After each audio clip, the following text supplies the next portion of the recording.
Kata pengantar, kelahiran kembali mungkin benar-benar ada. Apakah kelahiran kembali itu ada atau tidak, banyak orang yang mempercayainya. Menurut berbagai bukti arkeologi, tampaknya beberapa raja dan tokoh-tokoh jangka pendek dalam sejarah, adalah seorang penjelajah waktu.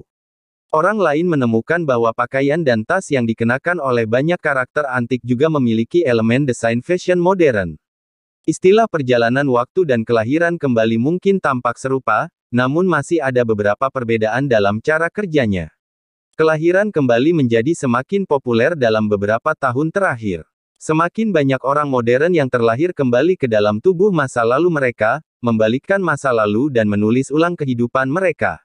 Protagonis cerita ini, Reza Primansyah, memiliki kehidupan yang tidak memuaskan. Dia meninggal secara tidak sengaja karena mabuk pada tahun 2019 dan terlahir kembali ke dalam tubuhnya yang berusia 18 tahun pada tahun 1992. Dalam ruang dan waktu aslinya, orang tua Reza berada di luar negeri pada tahun 1993, dan keduanya tewas dalam ledakan yang disebabkan oleh pemberontakan gangster. Setelah lahir kembali, misi utama Reza adalah menyelamatkan nyawa orang tuanya. Setelah terlahir kembali, Reza masih memiliki misi utama kedua, yaitu menemukan wanita yang sangat ia cintai. Mereka pernah mengalami malam penuh gairah di ruang dan waktu aslinya, namun tidak pernah bertemu lagi dalam hidup.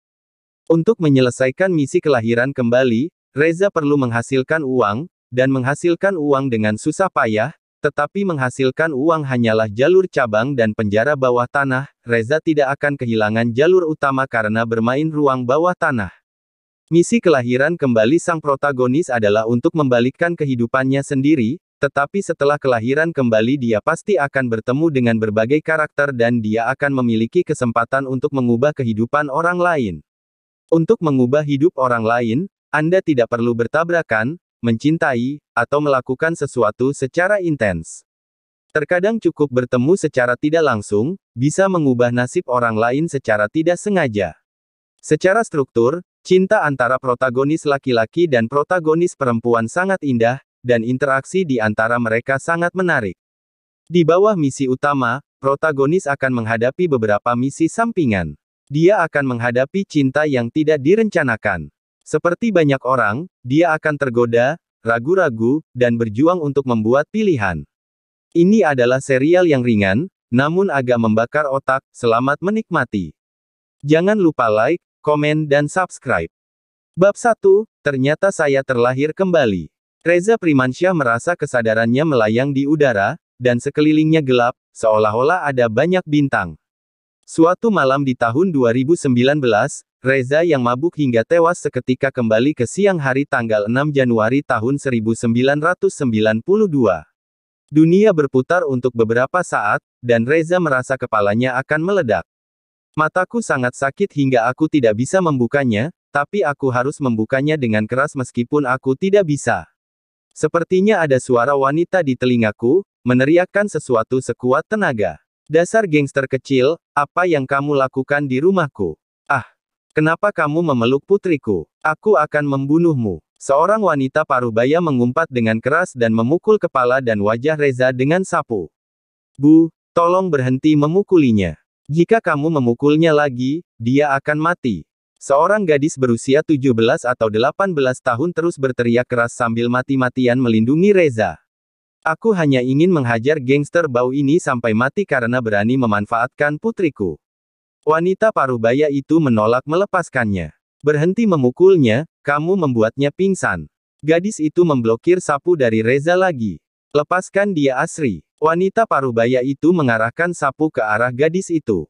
Bu, dia benar-benar pingsan, kita harus cepat menyelamatkannya.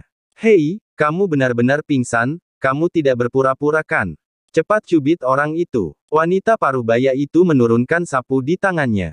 Bagaimana Asri? Di bawah hidung, di atas mulut, tekan kuat-kuat dengan ibu jarimu. Kata wanita parubaya dengan pengalaman yang kaya. Perasaan mereka kacau. Reza merasakan sepasang tangan kecil yang panik memegangi kepalanya, seseorang mengendus hidungnya, dan kemudian seseorang menekan bagian dada tengahnya dengan kuat. Setelah linglung beberapa saat, Reza membuka matanya. Wajah seorang gadis muda dan cantik, ini adalah wajah pertama yang dilihat Reza ketika dia bangun, wajah yang membuatnya merasa sangat bersalah selama lebih dari 20 tahun. Asrina Gunawan, aku memimpikanmu lagi. Maafkan aku. Reza mengatakan ini dengan bingung. Perasaan pertama Reza adalah dia sedang bermimpi. Dia teringat suatu malam di tahun 2019, dia minum banyak alkohol sebelum tertidur, dan sepertinya dia dimarahi lagi oleh istrinya yang galak. Reza merasa mimpinya begitu indah. Dia kembali ke masa lalu lebih dari 20 tahun yang lalu. Ketika dia berusia 40-an, dia kembali ke hari sebelum ulang tahunnya yang ke-18 pada tahun 1992. Pada malam itu, dia dan gadis yang disukainya berinteraksi, satu sama lain, saling berpelukan. Reza ingat bahwa pada siang hari itu di tahun 1992, dia diam-diam menyelinap ke rumah gadis itu dan ingin mengajaknya kencan, tetapi dia tidak sengaja dipergoki oleh ibu gadis itu. Akibatnya, Reza dipukuli dengan sapu, dia limbung, dan terjatuh, dan memecahkan dahinya. Di malam harinya, ketika ibunya sedang tidur, gadis itu diam-diam datang ke rumah Reza untuk mengunjungi Reza yang terluka itu. Kedua anak laki-laki dan perempuan yang saling menyukai tidak dapat menahan gairah mereka dan bertindak layaknya pasangan suami istri. Dorongan malam itu tidak meninggalkan Reza dengan hal-hal baik, melainkan meninggalkannya dengan rasa penyesalan dan rasa bersalah yang tak ada habisnya selama lebih dari 20 tahun, sebuah dosa yang tidak dapat dia tebus selama hidupnya. Karena gadis itu meninggal tak lama kemudian. Balik ke adegan kelahiran kembali. Kak Eza, kamu sudah bangun. Syukurlah, apa kamu baik-baik saja? Dahimu berdarah. Bu, lihat apa yang kamu lakukan. Jangan main-main, jangan menakutiku, itu bukan salah ibu, kepalanya terbentur lantai. Wanita parubaya itu meletakkan tangannya di pinggang dan menolak untuk bertanggung jawab.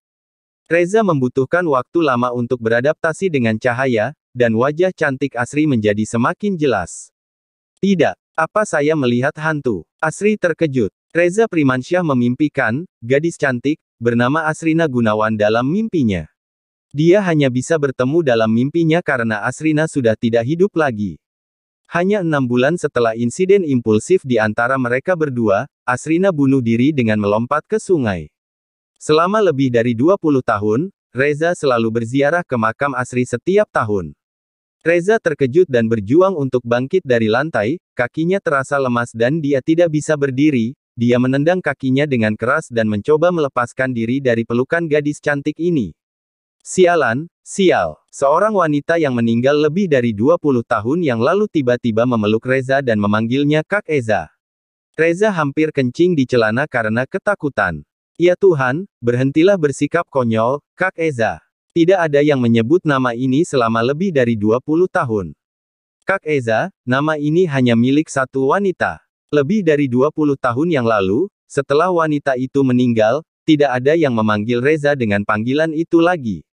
Selama bertahun-tahun, Reza telah bertemu dengan wanita yang memanggilnya Kak Eza ini berkali-kali di dalam mimpinya. Sekarang dia pasti bermimpi lagi, dia pasti bermimpi tentang Asri lagi, dia pasti bermimpi, pasti. Ini bukanlah mimpi erotis, bukan mimpi indah, tapi mimpi buruk total. Wanita bernama Asrina Gunawan ini adalah kesalahan seumur hidup Reza, rasa bersalah yang tidak dapat dilunasi sampai kapanpun. Mimpi ini pasti mimpi buruk. Ya, benar-benar mimpi buruk. Karena ini mimpi buruk, tunggu apa lagi? Reza meletakkan tangan kanannya di bagian dalam paha kirinya dan mencubitnya dengan kuat. Sakit, tapi dia tetap tidak bangun dari mimpinya. Sial, ayo bangun dari mimpi dengan cepat. Reza mengangkat tangan kanannya, mengayunkannya, mengarahkannya ke pipi kanannya, dan menamparnya dengan keras. Ya, kekuatan tamparan ini begitu kuat hingga bagian kanan wajah Reza tiba-tiba memerah, seolah-olah dia telah diolesi lapisan minyak cabai. Siapapun yang melukisnya pasti tahu. Reza hampir menitikkan air mata. Sepertinya dia belum bangun dari mimpi buruknya. Reza menemukan bahwa dia masih terbaring di pelukan Asrina, dengan sepasang mata besar menatapnya dengan heran di wajah cantik itu. Reza semakin merasa jelas bahwa ini jelas bukan mimpi. Sepertinya, tidak, ini terasa sangat nyata. Reza mengangkat matanya dan menatap wanita parubaya di depannya. Dia mengenal orang ini, Ibu Asrina. Wanita ini pasti berusia 60-an, namun ia tetap terlihat seumuran seperti dulu, meski ia terlihat berusia 40-an. Ya, pipi Reza tiba-tiba terasa sakit, dan sebuah tangan kecil yang halus dengan lembut membelai wajah kanan Reza yang bengkak. Reza melihat sekeliling. Perabotan ruangan sama sekali tidak modern, dengan meja kayu dan bangku kayu. Tidak, ini bukan mimpi. Reza berdiri dengan semangat, dan buru-buru berjalan mengitari ruangan. Dia ingin memastikan waktu dan tanggal, sambil bergumam, hari ini hari apa? Kak Eza, hari ini tanggal 6 Januari. Kamu bilang kamu akan mengajakku menonton film hari ini. Apa kamu lupa? Film apapun yang kamu tonton, kamu tidak boleh keluar dengan gangster kecil ini. Teriak Ibu Asri. Asri cemberut sedih dan menundukkan kepalanya, terlalu malas untuk membantah ibunya. Lalu tahun berapa tahun ini? Tahun berapa tanggal 6 Januari hari ini? Reza berjalan berkeliling tetapi tidak dapat menemukan kalender dan bertanya dengan tergesa-gesa. 1992. Kata Asri. Aduh, aku benar-benar pergi ke sini. Aku benar-benar melakukan perjalanan melintasi waktu dan terlahir kembali. Ini sangat menarik. Hahaha. Reza tidak bisa menahan tawa. Sebenarnya tidak ada alasan untuk merasa tidak bahagia. Hidupku yang penuh tragedi dimulai pada malam tanggal 6 Januari tahun 1992. Sekarang saya cukup beruntung untuk dilahirkan kembali, saya terlahir kembali pada siang hari tanggal 6 Januari tahun 1992. Tentu saja saya tidak akan menyia-nyiakan anugerah Tuhan yang murah hati ini. Setidaknya, apa yang terjadi malam itu yang seharusnya tidak terjadi, aku tidak akan pernah membiarkannya terjadi lagi. Aku ingin hidup kembali, aku ingin menjalani kehidupan yang baik, aku tidak ingin merasa bersalah selama sisa hidupku, aku ingin mengangkat kepala dan menjalani hidupku. Bab 2, Wanita divonis 10 tahun penjara. Tanggal 6 Januari tahun 1992 setelah Reza terlahir kembali. Dia sebenarnya terlahir kembali dan kembali ke tahun 1992 di umur 18. Ini sangat menarik. Reza terus menyeringai dalam perjalanan pulang. Pemandangan jalanan di kedua sisi jalan belakang kereta api terlihat begitu familiar, begitu hangat, penuh kenangan masa kecil dan remaja. Pasangan tua yang menjalankan toko kecil dengan hangat saling mendukung. Toko tersebut masih sama seperti tahun 1992 dalam ingatan Reza, dengan etalase toko beberapa meter persegi dan rak-rak yang familiar. Pria tua yang akrab itu berjalan ke pintu toko dan berteriak, ambil sebotol teh harum ini. Reza sengaja melihat lokasi di kalender. Dalam ingatannya, kalender tahun itu selalu tergantung di toko. Lihat kalendernya. Halaman saat ini sebenarnya Januari tahun 1992. Pak Tua, tanggal berapa hari ini? Reza sengaja ingin memastikan kebahagiaannya. Tanggal 6. Pemilik toko menyetujui dengan lancar tanpa mengangkat kepalanya. Reza, apakah kamu haus? Minumlah. Reza membuka tutupnya dengan cepat dan meneguk teh botol yang diberikan pemilik toko itu. Enak sekali. Sudah bertahun-tahun saya tidak meminumnya, dan rasanya masih seperti rasa aslinya. Reza kembali ke rumah dengan penuh semangat, berbaring di tempat tidur, mengingat pengalaman indah yang terjadi hari ini, dan memikirkan tentang kehidupannya di masa lalu dan sekarang. Hari ini di kehidupan saya sebelumnya, saya membuat janji dengan Asrina Gunawan untuk menonton film pada siang hari, tetapi Ibu Asri menghalangi dan melukai dahinya. Suatu malam 27 tahun kemudian, dia dipukul oleh istrinya yang agresif di tempat yang sama di dahinya. Lalu dia yang sedang mabuk terjatuh dan meninggal. Kemudian dia terlahir kembali 27 tahun yang lalu pada siang hari ini. Kenangan hari ini di kehidupan saya sebelumnya terlalu tak terlupakan. Kehancuran seluruh hidup saya dimulai dari malam ini ketika saya melakukan kesalahan dengan Asri. Reza tidak bisa menahan dorongan hasrat hatinya dan dia dan Asri melakukannya. Akibatnya, Asri pun hamil. Ibu Asri membawa masalah ini ke majelis guru, dan sekolah menanggapinya dengan serius. Reza kehilangan status muridnya dan kesempatan kerja. Untuk menghindari komentar di sekitarnya, dia pergi bekerja di luar negeri untuk mencari nafkah. Reza tidak membenci Ibu Asri, lagi pula Reza sendiri yang melakukan kesalahan dalam masalah ini. Setengah tahun kemudian, ketika Reza mencoba mencari Asri dengan tabungannya yang sedikit, dia secara tidak sengaja mengetahui bahwa Asri telah bunuh diri. Lebih dari setengah tahun kemudian, Reza mengetahui kabar buruk tentang orang tuanya di Afrika. Reza benar-benar pingsan dan hidupnya benar-benar tanpa harapan. Dia menghabiskan lebih dari 10 tahun dalam keadaan kacau, tanpa sadar ia menikahi wanita jahat, dipukuli dan dimarahi setiap hari, disakiti oleh wanita jahat, dan terjerat dengan meminum alkohol, namun kini dia terlahir kembali. Hei, tidak, dalam beberapa jam lagi, Asri akan datang mengunjunginya. Memikirkan hal ini, Reza tiba-tiba berkeringat dingin. Kehidupan tragis saya selama 27 tahun ke depan dimulai dari kesalahan malam ini. Tidak, saya tidak boleh membiarkan ini terjadi lagi. Sekarang saya telah dilahirkan kembali, saya harus mengubah masa depan. Reza duduk dari tempat tidur dan menyentuh arloji di lemari.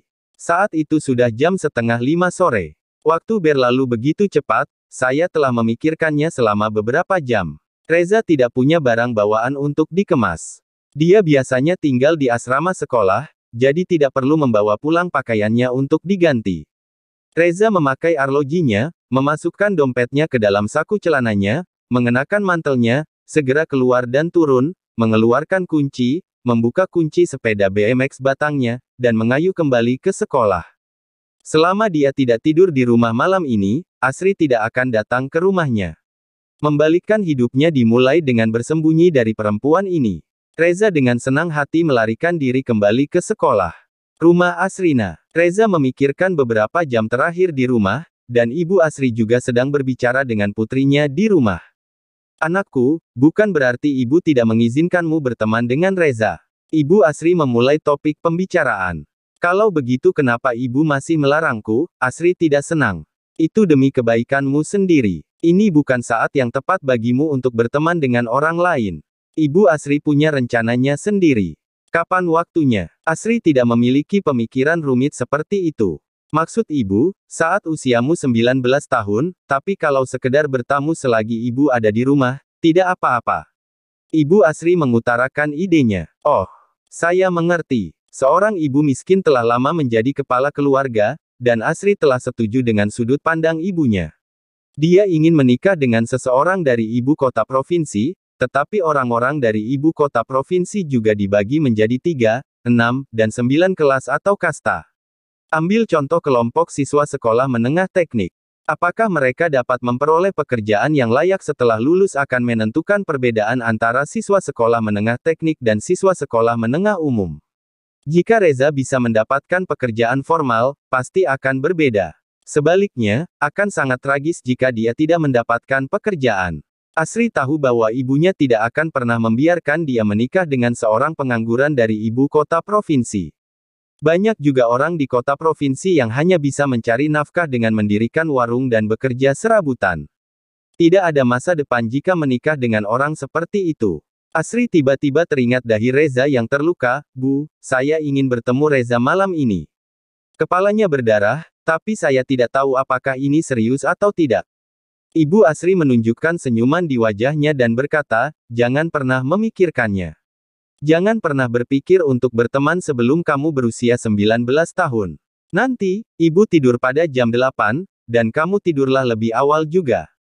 Kamu tidak diperbolehkan keluar. Setelah mengatakan itu, Ibu Asri kembali ke toko kelontongnya. Asri sendirian di rumah dalam keadaan linglung, dan membuat tekad kecil untuk keluar diam-diam setelah ibunya tertidur di malam hari. Asri saat ini tidak tahu bahwa Reza sekarang adalah Reza yang terlahir kembali. Untuk menghindari kesalahan terulang kembali, Reza telah melarikan diri kembali ke asrama siswa di National College, bersembunyi dari Asri. Reza mengendarai sepeda BMX batang dalam perjalanan kembali ke National College dari rumah, melewati pengadilan tinggi kota Andalas. Ada banyak orang yang mengelilingi papan pengumuman di pintu masuk pengadilan. Reza bukanlah orang yang suka ikut bersenang-senang. Biasanya ketika dia melihat orang berkelahi dan bertengkar di jalan, dia tidak akan menonton. Namun, dia sering melihat papan pengumuman di pintu masuk pengadilan, karena pemberitahuan menyala itu, terkait dengan pengumuman kasus pidana berat. Pada tahun 1992, tidak ada internet atau telepon pintar.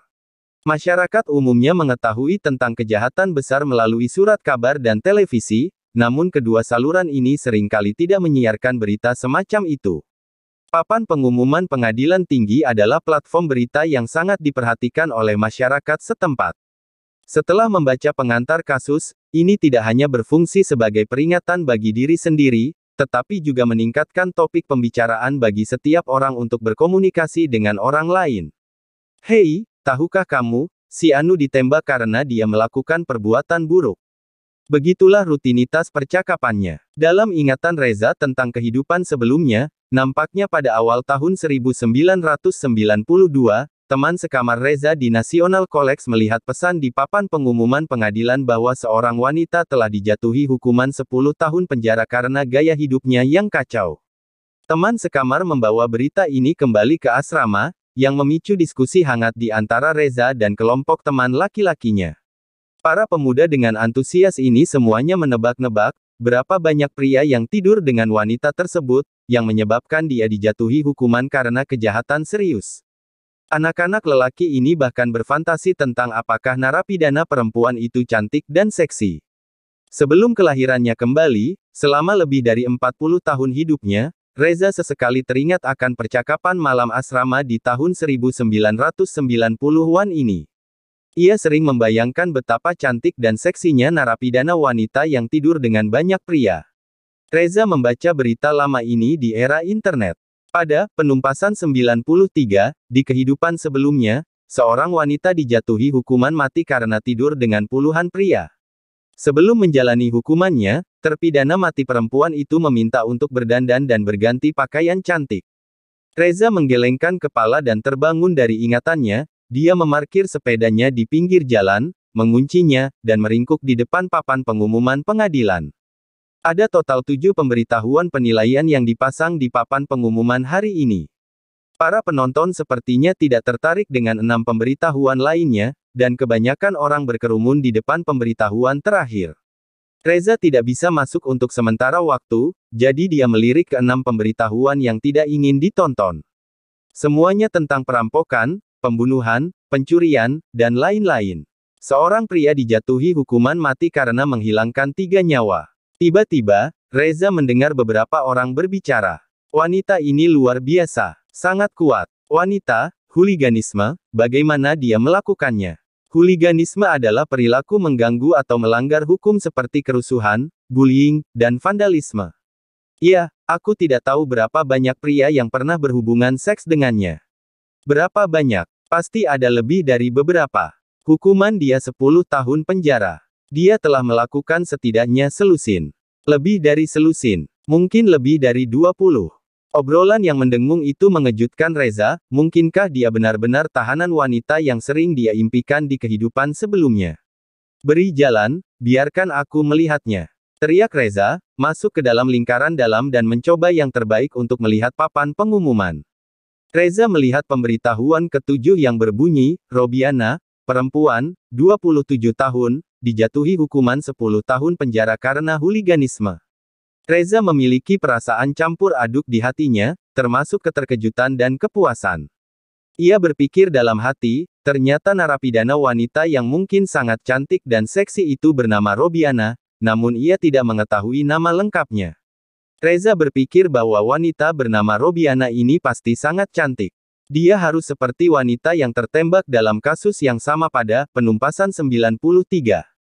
Dia juga memiliki rambut selendang panjang, berwarna hitam legam, wajah cantik. Jika bukan wanita cantik, bagaimana mungkin bisa tidur dengan puluhan pria? Bab 3, wanita ini luar biasa. Setelah meninggalkan pengadilan menengah, Reza baru saja kembali ke sekolah guru dan dihentikan ketika dia masuk ke gerbang sekolah. Reza, tunggu aku. Aku akan melunasi hutangku. Reza berhenti dan berbalik. Dia tampak familiar. Teman sekamarnya di asrama, Poltak. Setelah Reza dikeluarkan dari sekolah di kehidupan sebelumnya, dia kehilangan kontak dengan sebagian besar teman sekelasnya dan tidak pernah bertemu Poltak lagi. 20 tahun kemudian, beberapa tahun sebelum kelahirannya kembali, Reza pernah bertemu dengan teman sekamar lainnya, Henry. Saat itu Henry mengambil ponselnya dan menunjukkan kepada Reza foto grup reuni kelas Poltak. Mantan teman sekelasnya yang berusia 18 tahun, sudah botak. Saat melihat foto tersebut, Reza pun bercanda, Poltak benar-benar tidak menyia-nyiakan nama belakangnya. Ketika Poltak memanggilnya untuk berhenti di gerbang sekolah, Reza tidak bisa menahan diri untuk tidak melihat ke arah Poltak yang akan menjadi botak, dan dengan sengaja melihat bagian atas kepalanya yang masih memiliki rambut. Reza tingginya 1,78 meter, setengah kepala lebih tinggi dari Poltak. "Hei, apa yang kamu lihat di atas kepalaku?" Poltak merasa sedikit aneh. "Tidak ada," Reza mengalihkan pandangan tertawanya. "Apa yang baru saja kamu katakan, mau bayar kembali hutangmu?" "Ya, saya akan membayar kembali hutang 50.000 itu." Poltak mengeluarkan uang kertas dan menyerahkannya kepada Reza. "Saya meminta kamu untuk meminjamnya kemarin lusa. Apakah kamu lupa? Jika saya tahu kamu lupa, saya tidak akan membayarnya." "Kampret. Tentu saja aku ingat." Reza dengan senang hati mengambil uang itu dan berjalan menuju gedung asrama bersama Poltak. "Pada hari pertama kelahiranku kembali, aku bisa mendapatkan pelunasan hutang. Sungguh tak terduga dan kejutan yang menyenangkan." Reza sudah lama melupakan hutang sebesar 50.000 ini. Siapa yang masih ingat sejumlah kecil uang yang dia pinjamkan 27 tahun lalu? Reza dan Poltak berjalan menuju gedung asrama putra. Berjalan ke asrama dan menaiki tangga, Reza membawa kembali kenangan indah di mana-mana. Tempat sampah besar di pintu masuk tangga masih kotor, tetapi di matanya tidak lagi membuatnya jijik.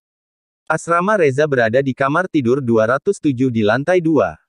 Naik ke atas dan belok kanan ke kamar kelima. Ada tanda, 207, tergantung di balok pintu. Tanda lama itu membuat Reza merasa kesurupan roh 9 pocong, membuatnya kegirangan. "Sebelum saya masuk ke pintu, saya mendengar suara beberapa teman sekelas laki-laki di asrama. Mereka sedang asyik mendiskusikan sesuatu." Poltak bergegas ke asrama terlebih dahulu. "Apa yang kalian bicarakan? Semarak sekali. Poltak, kamu tidak beruntung jika tidak pergi bersamaku hari ini. Tahukah kamu pemberitahuan apa yang dipasang di pintu masuk pengadilan tinggi hari ini?" Seorang teman sekelas laki-laki yang berkulit putih dan kutu buku berbicara, dan Reza mengenalinya, Rido. Setelah Reza dikeluarkan dari sekolah di kehidupan sebelumnya, Rido adalah satu-satunya teman sekelas yang tetap berhubungan dengannya selama beberapa dekade. Itu hanya pembunuhan dan pencurian, apalagi yang baru. Poltak tidak setuju. "Ah, kamu sok tahu. Biar ku beritahu, seorang wanita melakukan huliganisme dan dijatuhi hukuman 10 tahun. Wanita, huliganisme, pikirkanlah," teriak Rido. "Astaga, wanita itu melakukan kejahatan huliganisme, bagaimana dia melakukannya?" Poltak memandang Rido dengan heran. Huliganisme menurut Online Etymology Dictionary dan Urban Dictionary, hooligan adalah istilah yang berawal dari sebuah keluarga di Irlandia, yakni hooligans. Mereka kerap dilaporkan sebagai keluarga pembuat onar hingga menyebar di sejumlah surat kabar Inggris, namun, saat itu terjadi salah ketik saat nama hooligans ditulis menjadi hooligans. Semenjak saat itulah, kata hooligans kian populer hingga dipakai untuk menyebut kelompok yang berbahaya, agresif, dan kerap terlibat dalam tindakan kriminal lainnya. "Tidak, saya baru saja mendengar Rido mengatakan ini, dan saya juga berpikir itu berita palsu. Rido pasti berbicara omong kosong dan dengan sengaja menipu kita." Orang yang berbicara adalah Ari, anak laki-laki lain di asrama 207, cowok ganteng pemain basket. "Ya, pasti Rido yang berbohong." Poltak tampak menghina. "Bagaimana aku bisa berbohong padamu? Aku bukan satu-satunya di sekolah kita yang bersekolah di sekolah menengah hari ini yang tahu, beberapa orang juga melihat pemberitahuan itu. Aku benar-benar tidak berbohong kepadamu, seorang wanita benar-benar melakukan kejahatan huliganisme." Rido cemas. Adegan ini pernah terjadi di kehidupan sebelumnya. Reza berpartisipasi dalam diskusi tentang tahanan wanita cantik dan seksi untuk kedua kalinya hari ini. Dia dengan cepat mendukung Rido. "Saya dapat membuktikan bahwa Rido tidak berbohong kepada kalian. Saya baru saja melewati pengadilan tersebut, dan juga melihat pemberitahuan ini." Seorang wanita berusia 27 tahun bernama Robiana dihukum karena huliganisme dan dijatuhi hukuman 10 tahun. "Dengar, lihat, aku tidak berbohong padamu." Reza juga melihat pemberitahuan itu hari ini. Rido langsung merasa bangga. "Reza, abaikan saja." Reza duduk di tempat tidurnya, merangkul bagian belakang kepalanya, dan berbaring di atas bantal. Tempat tidur kecil yang familiar ini sangat nyaman. Senang rasanya tidak dikeluarkan dari sekolah. Poltak bertanya pada Rido berapa banyak pria yang pernah tidur dengan wanita itu. Rido mengatakan dia tidak tahu karena jumlahnya tidak tertulis di pemberitahuan. Poltak mengatakan setidaknya 10, Ari mengatakan 20, dan Rido mengatakan mungkin lusinan. Reza memejamkan mata dan memikirkan sesuatu. Poltak, Rido dan yang lainnya sedang mendiskusikan dengan hangat berapa banyak pria yang pernah tidur dengan tahanan wanita tersebut. Reza sedang tidak berminat untuk berpartisipasi dalam topik tersebut. Dia telah mendiskusikannya dengan beberapa teman sekamar di kehidupan sebelumnya, dan dia tidak melakukannya, tidak ingin membicarakannya lagi hari ini. Nikmati perasaan indah kembali ke asrama dengan sepenuh hati. Reza telah menyelesaikan masalahnya dengan Asri. Ini adalah sumber segala kejahatan dan dia tidak boleh tidur dengan gadis ini. Meskipun dia cantik dan Reza tertarik padanya, darah ini tidak boleh diambil. Apa yang mulai dipikirkan Reza sekarang adalah hal lain yang lebih besar, yaitu keselamatan orang tuanya di Afrika. Saat itu bulan Januari tahun 1992. Dalam kehidupan saya sebelumnya, orang tua saya mengalami kecelakaan pada paruh pertama tahun 1993. Meskipun saya tidak yakin kapan tepatnya, saya berasumsi itu adalah bulan Januari. Keamanan pribadi orang tuaku hanya tinggal 1 tahun penuh lagi dari sekarang. Bagaimana orang tuanya dapat menghindari tragedi? Reza memikirkan 2 cara. Cara pertama adalah dengan mengizinkan orang tua kembali ke Indo pada akhir tahun ini, agar terhindar dari bencana di Afrika. Cara ini mempunyai bahaya besar yang tersembunyi. Bahkan jika Reza punya alasan untuk mengelabui orang tuanya agar kembali, waktu liburan mereka tidak akan lama. Akan tetap menjadi tragedi jika mereka kembali ke Afrika setelah liburan dan terjebak dalam ledakan. Dalam ingatan Reza, dia pergi ke ibu kota untuk mengambil jenazah orang tuanya pada akhir Maret tahun 1993 dan menghadiri pemakaman. Tanggal pasti terjadinya bencana orang tua tersebut tidak diumumkan secara jelas oleh unit terkait saat itu. Reza menduga itu bisa terjadi kapan saja dari Januari hingga Maret. Jika orang tua pulang terlalu dini, kemungkinan besar mereka akan kembali menghadapi bencana setelah kembali ke Afrika masih besar. Cara kedua adalah Reza secara pribadi pergi ke Afrika dan tinggal di sana selama beberapa bulan untuk menemani orang tuanya dan melindungi mereka. Cara ini sepertinya sangat mungkin dilakukan. Reza tahu bahwa pemberontakan akan terjadi di sana, dan dia memanfaatkan sepenuhnya fakta ini. Saya khawatir orang-orang Afrika yang berencana melancarkan pemberontakan mungkin tidak yakin pada bulan Januari tahun 1992, seingatnya mereka akan melancarkan pemberontakan pada paruh pertama tahun 1993. Jika saya bisa datang ke Afrika lebih awal ketika terjadi sesuatu, saya secara alami dapat beradaptasi dengan situasi tersebut dan melindungi orang tua saya. Dalam skenario terburuk, Reza juga dapat mencoba menjauhkan orang tuanya dari lokasi pembangunan proyek bantuan pemerintah untuk Afrika pada malam hari. Ini adalah satu-satunya informasi akurat dalam ingatan Reza. Ledakan itu terjadi pada malam hari, dan sebagian besar dari selusin teknisi di proyek yang bertugas tewas.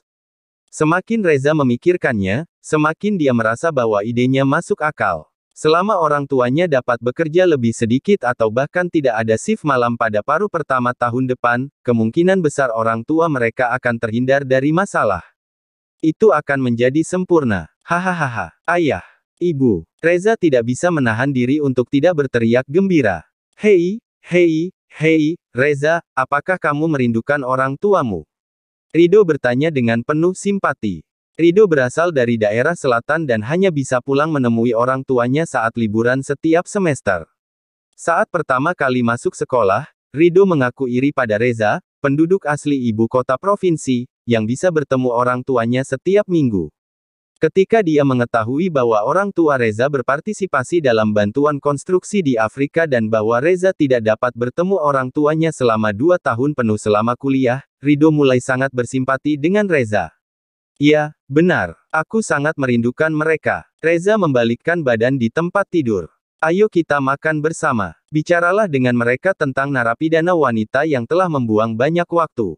Jika kamu tidak pergi, tidak akan ada makanan di kafetaria. Rido menarik Reza dan berjalan keluar asrama bersama. Setelah kembali dari makan malam, Reza terus berbaring, memikirkan orang tuanya dan kelahiran kembali dirinya. Reza merasa ramah saat melihat teman sekamarnya kembali satu demi satu dari asrama.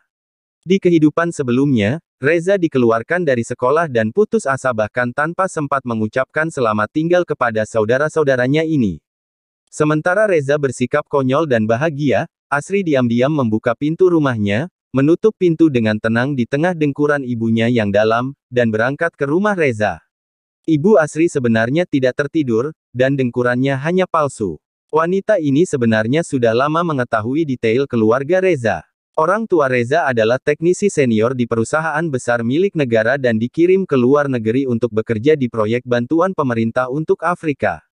Keluarga Reza memiliki fondasi dan latar belakang yang kuat, Reza pasti bisa mendapatkan pekerjaan setelah lulus, jadi penempatan staf pasti tidak akan menjadi masalah. Ibu Asri mengetahui sedikit pemikiran anak muda. Semakin orang tua berusaha mencegah mereka, semakin besar keinginan mereka untuk berkumpul. Ibu Asri bahkan berpikir bahwa orang tua Reza mungkin meremehkan kondisi ekonomi keluarganya, dan alangkah baiknya jika putrinya benar-benar dapat memiliki hubungan yang nyata dengan Reza. Akan lebih baik lagi jika dia bisa hamil dengan darah daging Reza. Akan lebih baik jika dua intelektual tua dari keluarga Reza menunjukkan wajah mereka, dan mereka pasti tidak punya pilihan selain menyetujui pernikahan.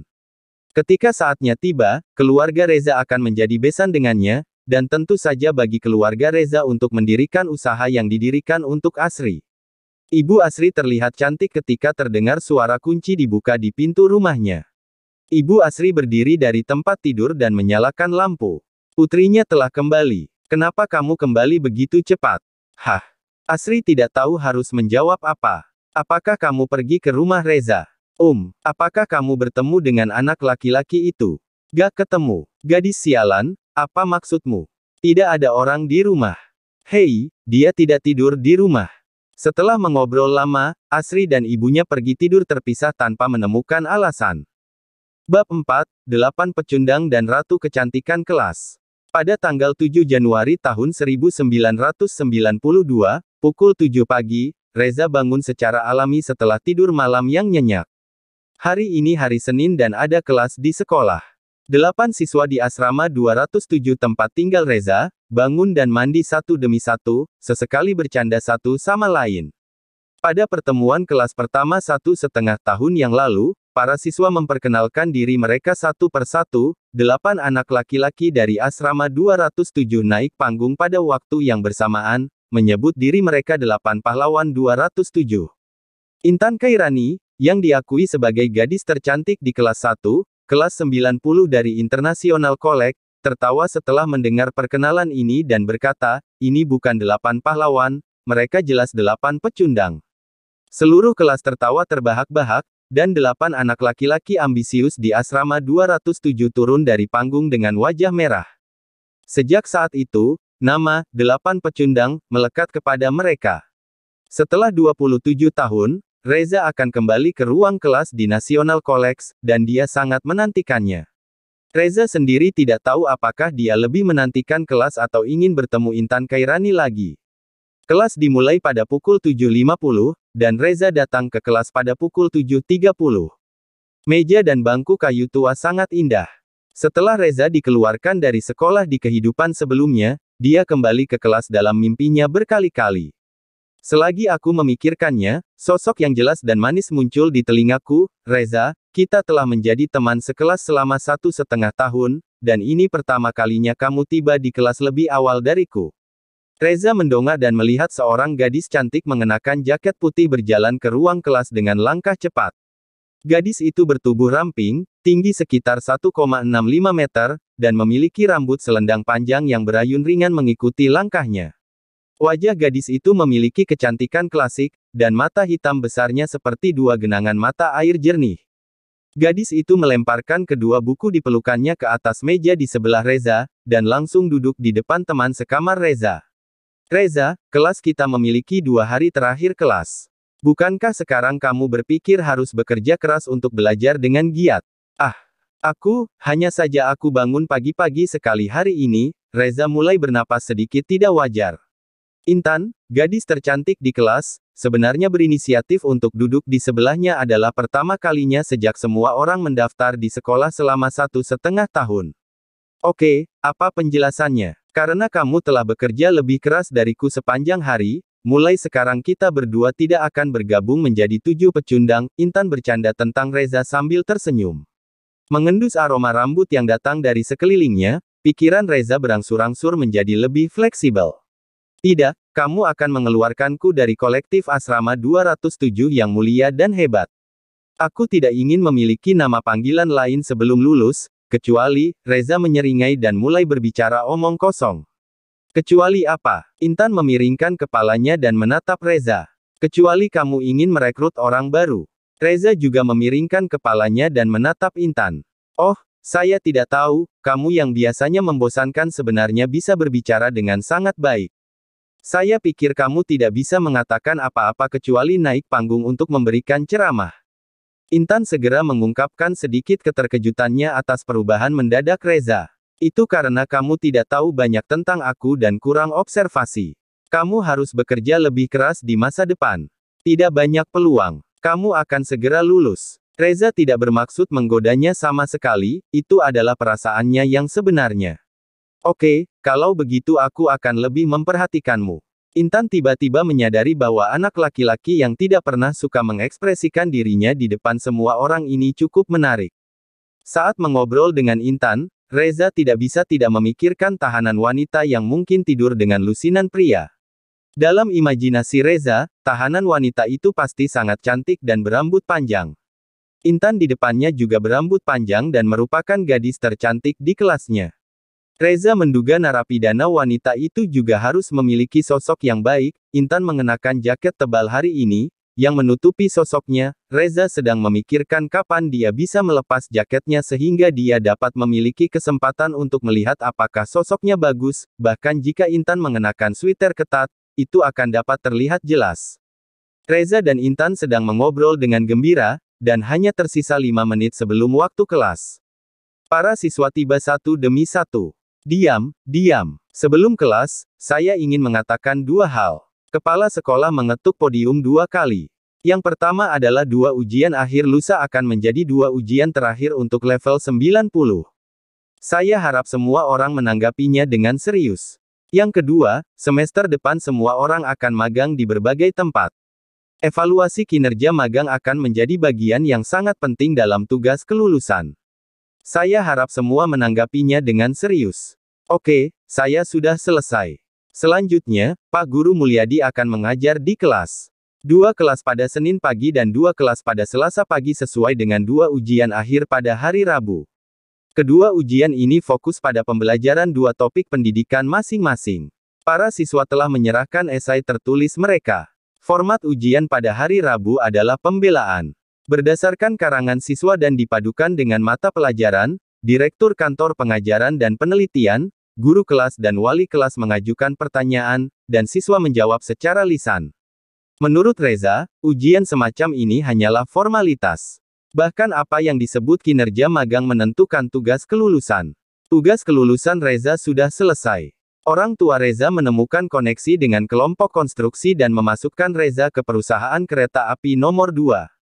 Saat kepala sekolah berbicara omong kosong di atas panggung, pikiran Reza sudah melayang. Jika dia ingin pergi ke Afrika untuk mengubah masa depan, dia harus menemukan cara untuk membayar biaya perjalanan. Tidak ada penerbangan langsung dari Indo ke negara kecil yang dibangun oleh orang tuanya, jadi dia harus mengambil rute dari negara lain. Kemana harus transit penerbangannya? Prancis dan Inggris seharusnya baik-baik saja. Tiket pesawat sekali jalan, ditambah makanan, minuman, dan tidur akan menelan biaya beberapa juta rupiah, mungkin puluhan juta. Perjalanan pulang pergi akan menelan biaya sekitar 20 juta. Reza menggandakan jumlahnya menjadi 40 juta. Setidaknya itu sudah cukup sebelum dia berani berbicara tentang keluar untuk menyelamatkan orang tuanya. Dia harus mengubah masa depan dan menyelamatkan orang tuanya. Untuk mencapai tujuan ini, dia harus menghemat 40 juta rupiah untuk biaya perjalanan. Reza tidak mengetahui biaya tiket pesawat ke luar negeri, jadi dia menetapkan tujuan kecil untuk dirinya sendiri terlebih dahulu. Pada tahun 1992, gaji bulanan per kapita di kota-kota lapis kedua hanya 2 juta rupiah. Anda pasti tidak bisa menghemat 40 juta dengan bekerja paruh waktu. Reza mengetahui banyak cara untuk menghasilkan uang yang pernah terjadi dalam sejarah, tetapi dia tidak dapat memikirkan peristiwa besar apapun yang terjadi pada tahun 1992 yang dapat membantunya mendapatkan 40 juta dengan cepat. Bill Clinton terpilih sebagai Presiden Amerika Serikat tahun itu, tapi apa hubungannya dengan Reza? Lebih dari 10 hari, orang tua agung itu akan pergi ke selatan. Itu adalah peristiwa yang berdampak besar pada sejarah dunia. Reza ingat bahwa pada tahun 1992, sebuah potret besar dari lelaki tua itu digantung di sebuah persimpangan di pusat kota-kota Andalas di selatan untuk memperingati dan mempromosikan reformasi dan keterbukaan. Reza masih ingat bahwa setelah lelaki tua itu meninggal pada tahun 1997, Reza, yang saat itu berada di kota lain di selatan, pergi ke kota di Andalas, mendatangi potret besar itu, dan menghadiahkan sebuket bunga. Peristiwa besar apa lagi yang terjadi pada tahun 1992? Beli tiket lotre SDSB. Hal ini jelas tidak pantas, dia tidak pernah tahu bahwa dia akan terlahir kembali, jadi dia tidak pernah mengingat nomor pemenangnya. Selain itu, meskipun dia menghafal nomornya, apakah itu berguna? Namun, tidak ada waktu. SDSB merupakan singkatan dari Sumbangan Dermawan Sosial Berhadiah, sebuah judi lotre yang dilegalkan Presiden pada masa itu. SDSB dilegalkan dengan dalih untuk mengembangkan olahraga di kala itu. Spekulasi real estate. Ini pasti menghasilkan banyak uang, tapi masalahnya saya bahkan tidak punya modal untuk membeli rumah sekarang, apalagi saya harus menunggu sampai reformasi perumahan tahun 1998 selesai. Jika Anda membelinya sekarang, Anda tidak akan menghasilkan banyak uang dalam jangka pendek. Perdagangan saham. Ini pasti menguntungkan, tapi modalnya di mana? Kembali lagi ke kesulitan pertanyaan sebelumnya. Meskipun Reza tidak berdagang saham di kehidupan sebelumnya, dia masih berusia 40-an. Reza tidak memiliki ingatan tentang fluktuasi indeks spesifik masing-masing saham, namun dia masih memiliki ingatan akan tahun-tahun ketika peristiwa besar pasar saham terjadi dalam 20 tahun terakhir. Jatuhnya pasar saham pada tahun 2007 dan badai krisis pada tahun 2008 terjadi begitu berdekatan sehingga Reza sangat terkesan. Bagaimana dengan masa lalu, tahun 1992? Reza mengenang dengan santai bahwa pada tanggal 20 Agustus tahun ini, terjadi kehancuran pasar saham di pasar saham ibu kota. Maka Anda tidak boleh membeli saham ibu kota saat ini, jika tidak, Anda akan terjebak. Saham, Anda tidak bisa membeli saham tahun ini. Memikirkan kata saham, sebuah istilah tiba-tiba muncul di benak Reza, surat perintah berlangganan. Sial, Reza tidak bisa menahan diri untuk tidak berteriak kaget. Guru Mul, yang berbicara tanpa henti di podium, berhenti, dan semua siswa memandang ke arah Reza, yang duduk di sebelah kecantikan Intan. Sungguh sebuah tragedi, sungguh memalukan. Reza terus menyalahkan dirinya sendiri. Reza, apakah kamu baru saja meninggalkannya? Intan menutupi bibirnya dengan tangan putihnya dan menggoda Reza dengan suara rendah. Setelah terlahir kembali, Reza kembali ke ruang kelas yang hangat. Tanpa diduga, dia meninggalkan pekerjaan rumahnya dan akan mendapat masalah. Reza tidak bisa menjelaskannya dan ingin mencari lubang di tanah untuk bersembunyi. Bab 5, berspekulasi secara besar-besaran. Apa sebenarnya yang disebut sertifikat keberuntungan 92 dalam sejarah saham dunia? Pada bulan Januari tahun 1992, Bursa Efek Dunia meluncurkan waran pemesanan saham. Waran Stockholm memberikan hak kepada pemegang waran untuk membeli saham terkait pada harga pelaksanaan dalam jangka waktu tertentu. Waran berlangganan saham adalah produk yang sangat inovatif yang pertama kali dibuat di Bursa Efek Dunia pada tahun 1992. Waran merupakan instrumen turunan saham yang dapat diperjualbelikan dan ditebus menjadi saham. Waran seringkali diberikan sebagai bonus saat membeli saham baru supaya penerbitan saham baru menjadi lebih menarik bagi investor. Hampir sama seperti REIT, waran juga merupakan hak bagi investor untuk menebus menjadi saham. Saat itu, Bursa Efek Dunia telah berdiri lebih dari setahun, dan satu-satunya yang dapat diperdagangkan di pasar hanyalah saham lama dengan 8 saham. Kelangkaan jumlah dan jenis produk mengakibatkan stok terbatas, tetapi tidak ada harga pasarnya, sehingga perluasan pasar menjadi prioritas utama. Pada saat itu, ketika suatu saham baru sedang dijual, terjadi pemandangan spektakuler di mana orang-orang mengantri 2 hari sebelumnya. Semua orang sangat ingin mendapatkan keuntungan tetapi tidak mendapatkan kesempatan, yang menyebabkan kekacauan di tempat kejadian dan hampir membunuh orang. Pada tahun 1992, Lembaga Perdagangan Saham Dunia berencana menerbitkan lebih dari selusin saham baru. Otoritas yang berwenang menemukan ide fantastis yang telah tercatat dalam sejarah. Sebelum saham diterbitkan, waran berlangganan dijual terlebih dahulu, dan kemudian saham tersebut diterbitkan, waran berlangganan diundi, dan nomor pemenang berhak menggunakan hak untuk membeli. Pada bulan Januari tahun 1992, waran berlangganan diterbitkan, namun sayangnya mereka mendapat sambutan dingin dari pasar dan penjualan berakhir suram. 2 bulan kemudian, muncul kabar mengejutkan dari lembaga perdagangan saham tersebut. Jumlah saham baru yang akan diterbitkan tahun ini bukan lagi belasan, melainkan mencengangkan 50. Peningkatan substansial dalam jumlah saham individu berarti bahwa tingkat kemenangan jauh melebihi ekspektasi pasar ketika waran berlangganan diterbitkan.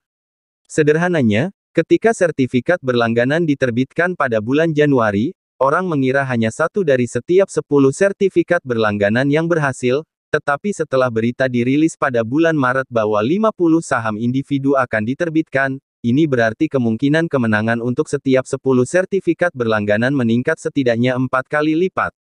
Peluang untuk menghasilkan banyak uang sudah dekat. Sertifikat berlangganan yang sudah diacuhkan sebelumnya segera menjadi kesayangan pasar, tetapi undang-undang pembatasan bagi lembaga perdagangan untuk menjual sertifikat berlangganan telah kedaluarsa, dan orang-orang hanya dapat menjualnya kembali di pasar gelap. Harga penerbitan sertifikat berlangganan masing-masing adalah 300.000. Belakangan, harga transaksi tertinggi di pasar gelap mencapai 10 juta per buah. Menurut catatan sejarah kejadian nyata, sebenarnya pendapatan asli dari setiap 100 sertifikat berlangganan berturut-turut seharusnya lebih dari 400 juta. Harga penawaran asli satu sertifikat berlangganan adalah 300.000. Beberapa bulan kemudian, harganya dinaikkan menjadi lebih dari 4 juta rupiah. Rekor transaksi tertinggi dari 100 sertifikat berlangganan berturut-turut mencapai 500 juta. Setelah kelas usai, Reza datang ke ruang komunikasi sekolah, mencari koran dan memeriksa informasi. Reza ingin mengetahui kapan tepatnya sertifikat berlangganan mulai dijual. Berita penting seperti penjualan sertifikat berlangganan di Bursa Efek Dunia seharusnya diberitakan di surat kabar. Reza pertama-tama pergi keluar sekolah dan membeli sebungkus rokok seharga 1.000 perak, kemudian kembali ke gerbang sekolah dan masuk ke ruang komunikasi. Paman, saya dari kelas 90. Nama saya Reza. Apakah Anda memiliki surat untuk kelas kami? Itu bertumpuk di ambang jendela. Temukan sendiri. Resepsionis itu bersandar di kursinya dan bergumam dengan mata tertutup. Paman, ambilkanlah satu. Reza berpura-pura membolak-balik rokoknya sebentar, mengeluarkan rokoknya, membuka bungkusnya, dan menyerahkan satu kepada lelaki tua itu. Oke.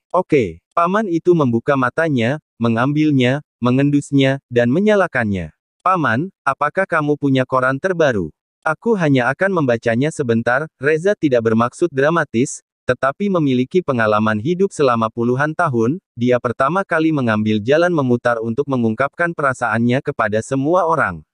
Ini, balikkan. Paman itu mengeluarkan setumpuk besar koran dari bawah meja.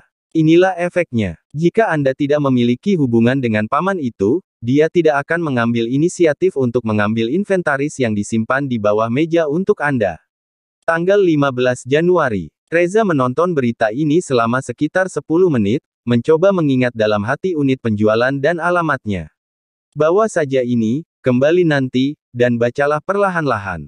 Kata-kata paman yang tiba-tiba itu membuat Reza sangat bahagia. Terima kasih kalau begitu. Reza membawa koran itu dan kembali ke tempat tidur 207. Reza tidak pergi ke kantin untuk membeli makanan pada siang hari, dan dia tidak lapar sama sekali. Koran di tangan Reza dirampas oleh Rido yang berada di asrama yang sama. Ya Tuhan, Spekulasi semacam ini sekarang ada di surat kabar. Berita tentang sertifikat berlangganan dibuka ke halaman terluar oleh Reza. Rido melihatnya sekilas dan tidak bisa menahan diri untuk tidak mengeluh. Rido, ini adalah kebijakan baru yang diperkenalkan oleh departemen terkait. Jangan bicara omong kosong. Ini akan segera didistribusikan, jadi jangan biarkan orang lain menarik rambutmu. Reza dengan baik hati mengingatkannya. Tugas kelulusan Reza baik-baik saja, tetapi itu tidak berarti bahwa semua teman sekelasnya akan memiliki pekerjaan berat untuk diikuti. Reza sedang duduk di ranjang bawahnya, berpikir keras tentang bagaimana dia bisa mendapatkan sejumlah uang untuk membeli sejumlah sertifikat berlangganan. Waktu tidak menunggu siapapun, hari ini tanggal 7 Januari dan akan mulai dijual dalam seminggu. Tunjangan hidup Reza diterima setiap bulan. Orang tua Reza mengirimkan uang setiap 6 bulan kepada Paman Aji. Paman Aji adalah kepala bagian biro kereta api. Dia adalah mantan kolega ayah Reza. Keduanya adalah teman baik. Sesuai instruksi Ibu Reza, Paman Aji membagi uang itu menjadi 6 bagian dan memberikan satu kepada Reza setiap bulan, masing-masing bernilai 500.000. Paman Aji adalah pria yang baik. Ini bukan orang berpura-pura baik, tapi dia orang yang benar-benar baik. Sejak tahun 1990, setiap akhir bulan, Reza pergi ke rumah Paman Aji untuk menerima biaya hidup dan menerima bimbingan dari Paman Aji. Sesuai kesepakatan dengan orang tua Reza akan menelepon kantor kepala seksi Aji sehari setelah Paman Aji memberikan uang untuk biaya hidup kepada Reza. Reza akan tetap menelepon dan berbicara dengan orang tuanya sekali pada hari ini. Uang tunai di tangan Reza tidak pernah melebihi 1 juta rupiah.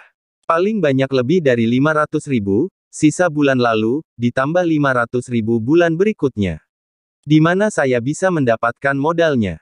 Masalah ini sangat mendesak. Di kehidupan sebelumnya, Reza telah mendengar banyak cerita legendaris tentang 92 sertifikat keberuntungan, yang juga dikenal sebagai sertifikat berlangganan. Sebuah sertifikat berharga 300.000, yang cukup murah pada tahun 2019.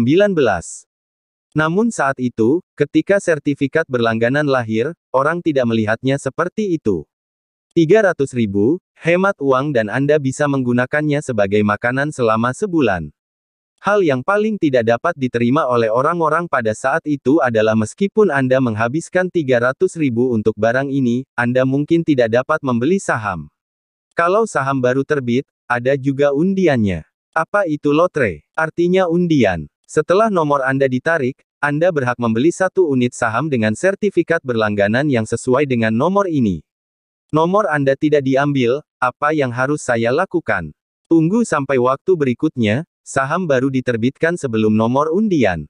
Pada tahun 1992, ada rencana untuk menerbitkan sekitar 10 saham baru, jadi luangkan waktu Anda dan tarik nomornya.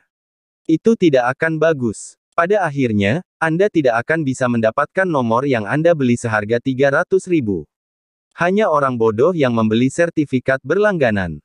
Tidak hanya masyarakat di pedalaman yang memandang sertifikat berlangganan seperti ini, bahkan penduduk lokal di kota pun meremehkan hal ini dan menyebutnya sebagai sertifikat pembohong. Bersambung.